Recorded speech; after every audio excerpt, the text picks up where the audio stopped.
नमस्कार दोस्तों, स्वागत है आप सभी का आपके अपने चैनल द रिटेल इन्वेस्टर में। यहाँ पे मैं बात करने वाला हूँ दोस्तों एचडीएफसी बैंक की।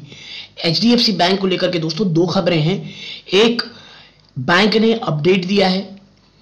वाकई में बाजार को शायद बिल्कुल पसंद नहीं आया क्योंकि स्टॉक 1.5% से भी ज्यादा की गिरावट दिखाया है और पिछले कुछ समय में ये वन ऑफ द इनकी सबसे बड़ी गिरावट है दोस्तों। ठीक है, तो ऐसा क्या हो गया है कि ये गिरावट हुई है, क्या अपडेट है। और एक, इस बैंक की जो सबसे बड़ी कमजोरी हुआ करती थी, अगर आपको याद हो दोस्तों, पिछले कुछ समय में डिजिटल बैंकिंग सर्विसेज को लेकर के इस बैंक के ऊपर बहुत सारी तमाम उंगलियां उठी। बैंक ने चीजों को ठीक करने की कोशिश की, लेकिन कहीं पे भी इन्हें सफलता नहीं मिली। लेकिन कुछ ऐसा हुआ है, कुछ ऐसे बड़े कह सकते हैं प्लेयर के साथ इनका टाई अप हुआ है, शायद यहां से इनके बैंक की जो कह लीजिए आप तस्वीर है ये पलट सकती है।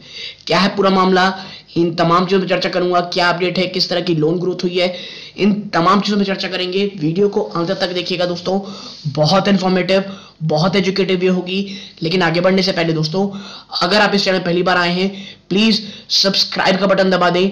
वीडियो अच्छी लगती हो लाइक जरूर कीजिएगा। तो अब विदाउट वेस्ट टाइम सीधा लेके चलता हूं शेयर प्राइस की तरफ। देखिए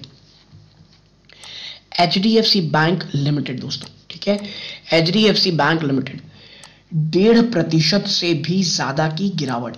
जी हां दोस्तों, मोर देन 1.5% की आपको यहां पे गिरावट देखने को मिल रही है।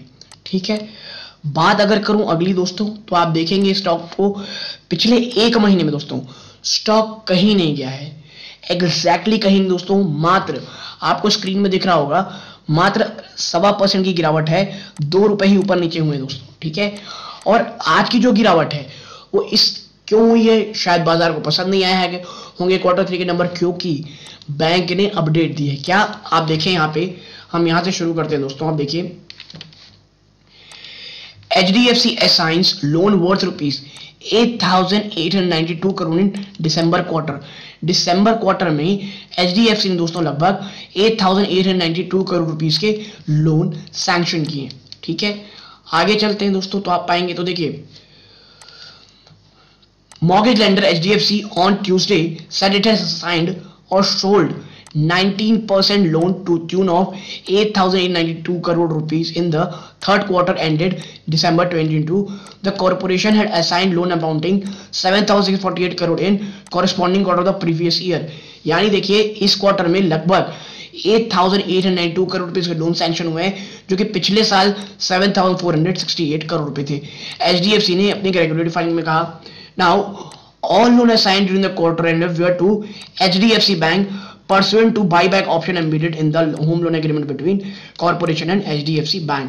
ठीक है, आगे देखेंगे तो देखिए आगे अगर आप देखेंगे तो आप पाएंगे ये जो लोन ग्रोथ दोस्तों, इसका सीधा सीधा असर HDFC बैंक में भी होगा दोस्तों, क्योंकि आपको पता है भाई कि ये अब इनके साथ ट्रांसफर होने वाली है चीजों को।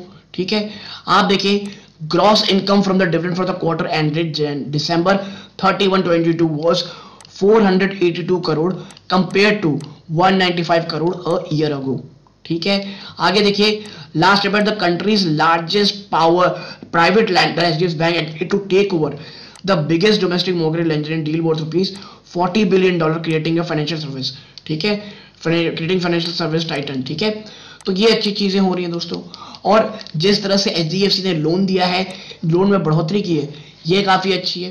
ठीक है, आगे है loan sold in the preceding 12 month amounted to ₹35,937 crore against 27,591 crore in year ago period. ठीक है दोस्तों, तो HDFC बैंक के लिए आप कह सकते हैं ये काफी अच्छा है, लेकिन मेनली ये दोस्तों HDFC लिमिटेड की बात हो रही है। बट जिस तरह से HDFC और HDFC बैंक दोनों एक ही हैं, तो ये सीधा असर HDFC बैंक में करेगी दोस्तों। ठीक है, आगे the proposed entity will have a combined asset base of 18 lakh crore. The merger is expected to complete by the second and third quarter of financial year 24. जो नेक्स्ट ईयर दोस्तों financial 24 में हो रहा है, उसके बाद से ये चीजें काफी अच्छी हो जाएंगी दोस्तों। सेकंड टू थर्ड क्वार्टर दोस्तों, लगभग सेकंड टू थर्ड क्वार्टर आप देखेंगे कि चीजें अच्छी होंगी। ठीक है, अब चर्चा करते हैं कि HDFC बैंक में क्या प्रॉब्लम थी और अब उसका सोल्यूशन कैसे। देखिए आप यहां पाएंगे HDFC Bank on Tuesday said it is partnering with Microsoft in the next stage of its digital transformation. जी हाँ दोस्तों, माइक्रोसॉफ्ट के साथ HDFC बैंक कह लीजिए टाई अप कर रहा है फॉर इस डिजिटल ट्रांसफॉर्मेशन। और देखिए HDFC बैंक का जो लगाड़ एरिया है, यानी जहां पे वो कमजोर रहा है, वो है इसका डिजिटल बैंकिंग सिस्टम।